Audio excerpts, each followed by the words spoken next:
আপনি সামনে একটা ভয়ঙ্কর বিকলাঙ্গ যুব সমাজ দেখতে পারবেন। মস্তিষ্ক বিকৃত হয়ে গেছে এদের মোবাইল ফোন দিয়ে।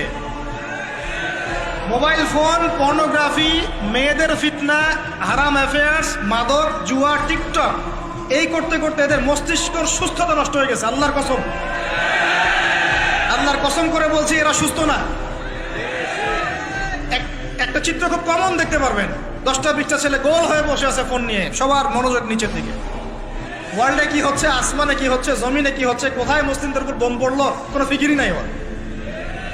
আপনি মনে করেছেন যে এই যুব সমাজ আগামীতে দেশের হাল ধরবে?